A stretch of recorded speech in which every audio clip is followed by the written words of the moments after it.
hadn't been to church all of October. I hadn't been to church all of November. I hadn't been to church all of December. I had not been to church in 3 months. And even when I tried, I literally could not go. So like I said, it was literally like the enemy had a stronghold on me.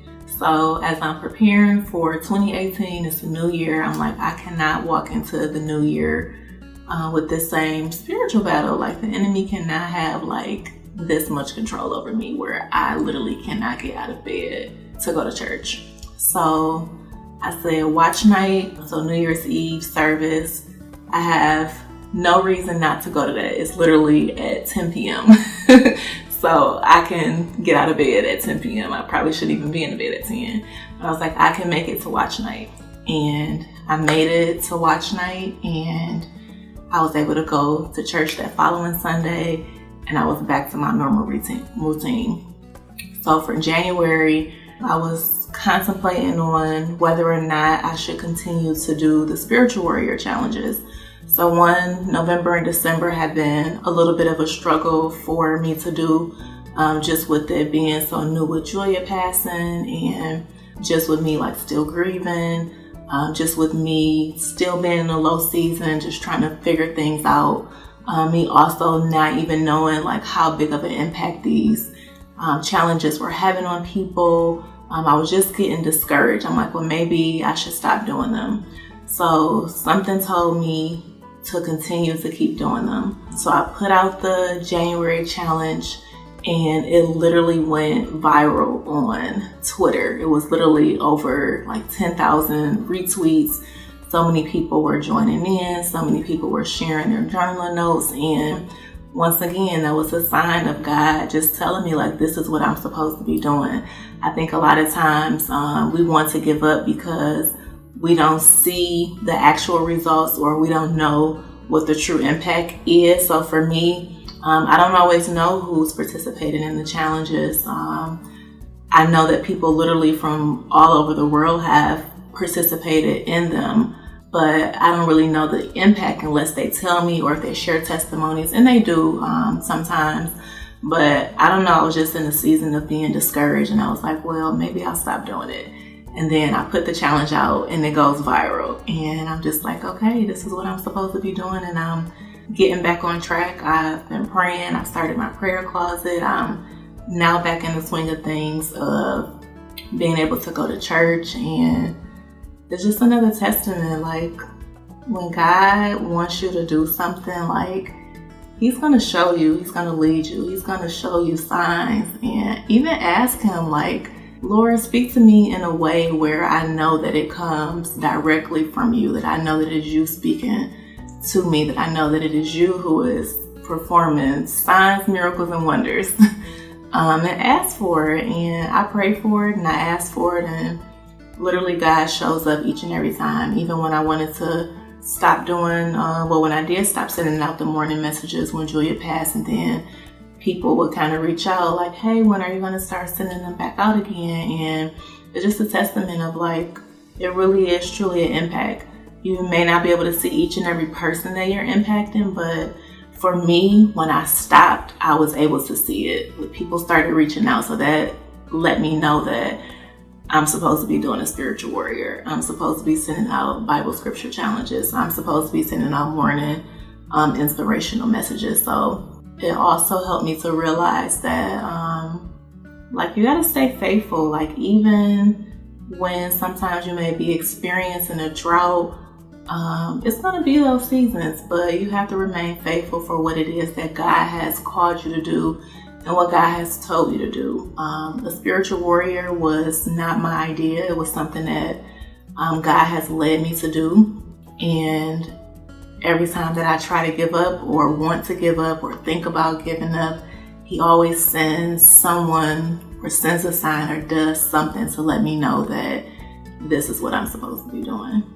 So I'm just grateful that that God allowed me to get back on track, because I know the enemy was so happy when I was not going to church, when I was unable to pray, when I wasn't reaching people through my morning messages. And I literally got back on track, and I'm pretty sure the enemy, and probably still is big mad. Even with me questioning God when Julia passed and not believing in him for that short period of time, like, God is still faithful. Like, I went through that whole ordeal with like literally arguing with God. Like, why did you let this happen? I don't understand this. How can you be God? And we just prayed.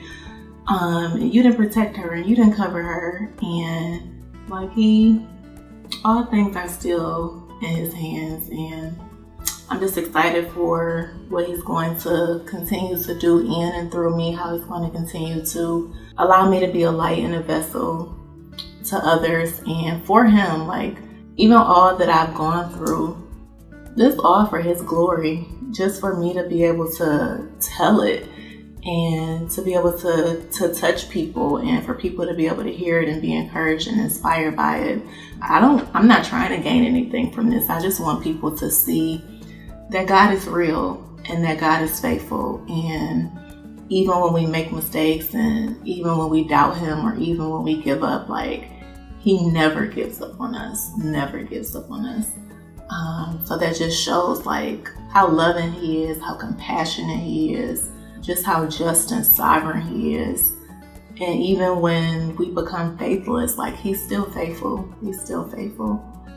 So I'm just excited to share more and just for God to get the glory out of all of this.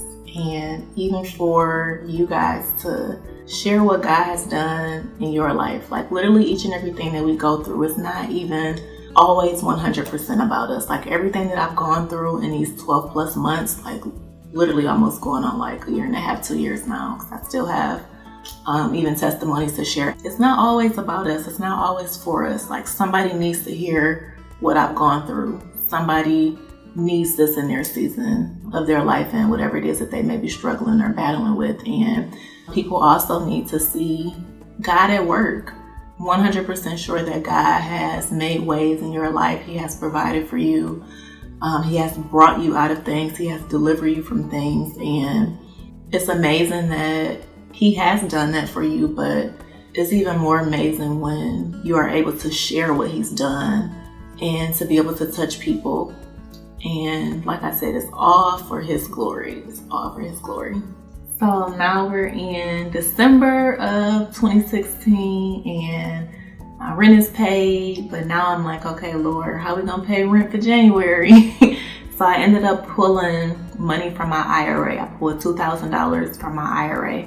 I'm like, that'll be my rent for January and that'll be my rent for February. And hopefully I could get some money back from taxes, and the $2,000 should carry me until I get my taxes. So at this point, I've set up payment arrangements for bills. I did skip a pay for my car note, and I'm like, okay, everything's set for December and for part of January. But once I got my money from my IRA, I was able to pay my rent for January.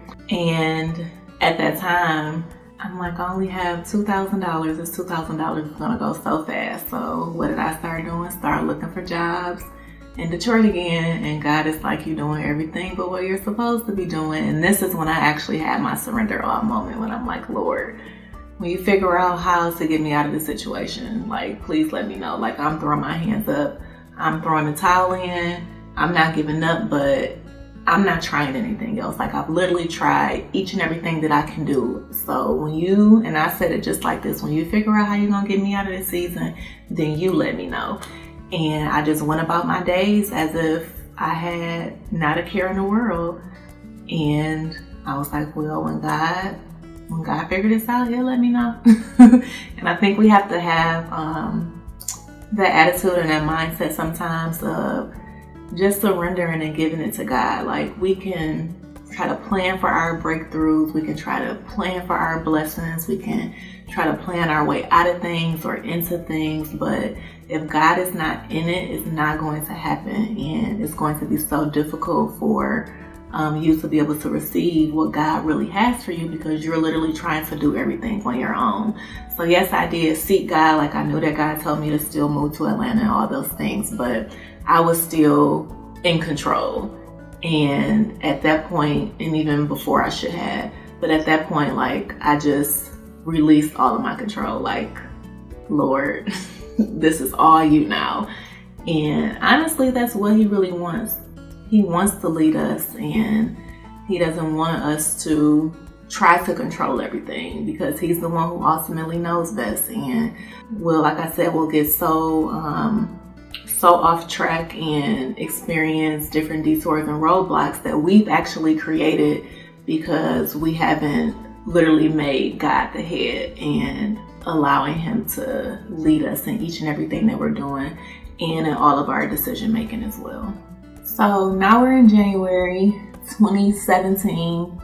So I get a call from a company, and they're like, hey, such and such company has reviewed your resume. They really want to bring you in for an interview. So they're explaining, it's a senior position, and they're explaining the job description and the responsibilities. And I'm like, okay, that's similar to one of the jobs that I had when I was back in Chicago. So he says, okay, I'm going to send you a detailed description and go ahead and get your interview set up. So my word for 2017 was intentional. I didn't want to settle. I didn't want to do anything unless it was literally intentional, and I knew like it was something that God wanted me to do, or it wasn't something that I was trying to force, or like I said, it wasn't something that I wanted to settle in. So very, very intentional. That was my word for the year. So 2016 was faith, 2017 was intentional.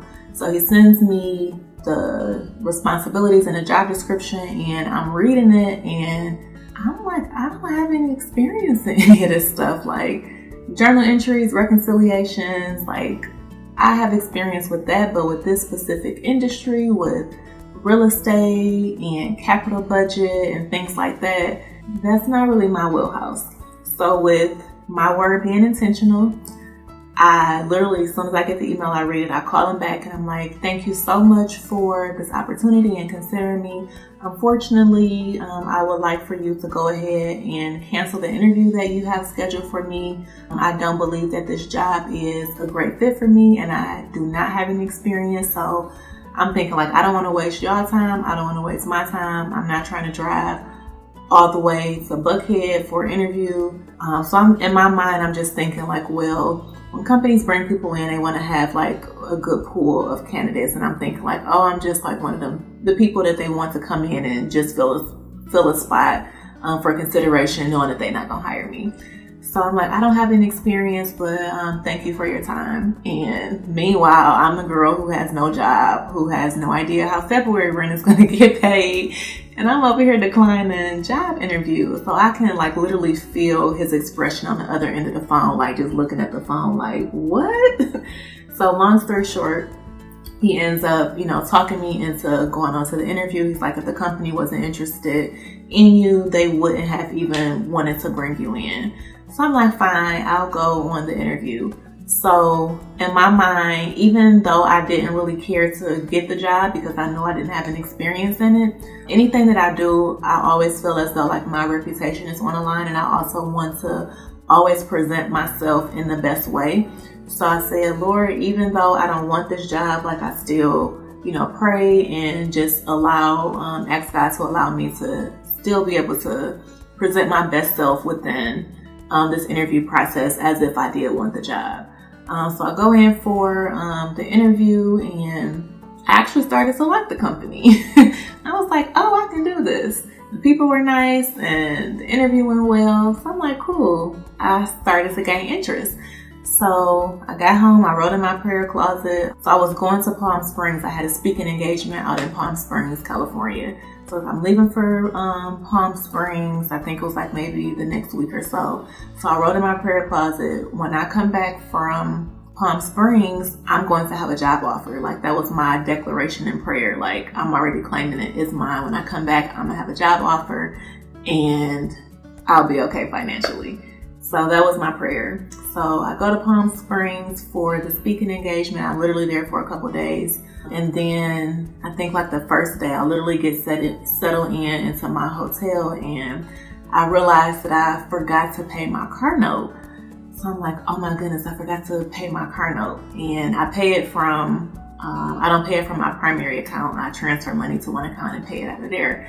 So I'm like, by the time I transfer the money over, it's still going to be late. I don't need to come home to repossess car. Well, I know they wasn't going to repossess it. I think it's like 30 days or I don't know.